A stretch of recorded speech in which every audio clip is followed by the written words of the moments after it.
This is, thankfully, just an exercise. But next time, for the Ukrainian soldiers concerned, it might be for real.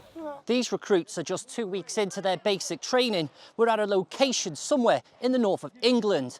Although some of the recruits have had military experience before coming to the UK, many of the men have not. It's a 5-week crash course on all things infantry. The word everybody keeps telling us is survivability. They're trying to give these troops a better chance of surviving the war in Ukraine. Our normal lives just changed drastically. It was not a safe place anymore, just unrest throughout the whole country, really unstable situation, and there's no end to this for now. I volunteered, I went to this recruitment center and I said, I'm ready to fight for my country, I'm ready to help, if you need me, use me. And then after this I signed a contract for 3 years, and this is how I ended up being here. So far, the UK has provided this training to 20,000 Ukrainians. By the end of the year, it's hoped that figure will surpass 30,000. But while the instructors are the experts in tactics and skills, some of the recruits already have far more combat experience than their tutors.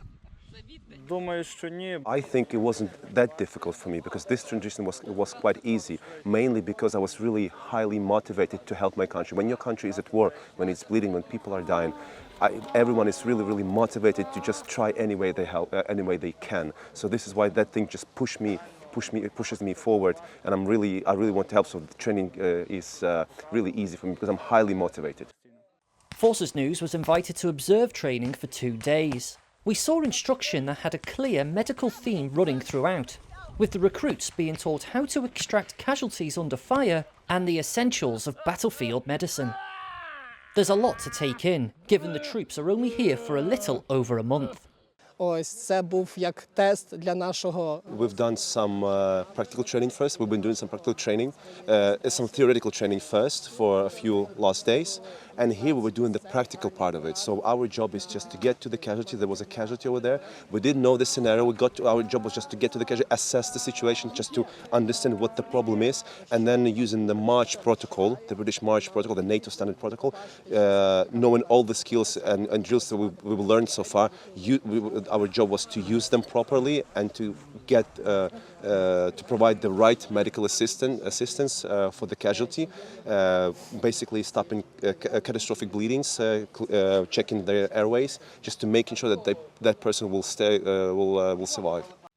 Firing a rifle is one thing, but firing it correctly is where the expertise of the multinational training team kicks in. We're doing the same drills and using the same positions as we do in Norway. So we are using exactly the same program. And we can see on the trainees that the positions and the drills work. For the British Army infantry advisor on hand, sometimes mistakes that would never be acceptable under training doctrine here have to be overlooked. There's just not enough time to spare. It's sort of understanding what we're trying to teach. So, especially the audience and what background they've got in terms of how much experience. So we have to sort of utilise or select what we want to train and then use the time that we've got wisely, because clearly we can't take them from 0 to hero in 30 days, but we have to, do our best, if that makes sense. We obviously train in a set way, we have that doctrine, we do stuff in a certain sequence, whereas for these guys, a lot of them don't have a lot of experience, they're volunteers, so managing our expectations is a key factor, I think, with everything we're trying to deliver. Це дуже інтенсивно. It's really intense. It requires a lot of effort from my side, but I know why I need to do this for. Because if I do what I've been told, if I learn how it should be done, it will help save my life and my body's life. Sometimes when we see soldiers under training, we expect there may be a chance they'll need to call into action the skills they've learned. With these soldiers, there's a cast iron guarantee that they will be needing to use these skills, and soon. It may be thick and fast. It may even be curated to an extent some might find surprising, but it's simply essential. Essential skills at arms. Essential battlefield first aid. Essential training that is hoped will give these Ukrainians a better chance of survival. James Walton, Forces News in the north of England. Thanks for watching. For more from Forces News, like and subscribe to our channel.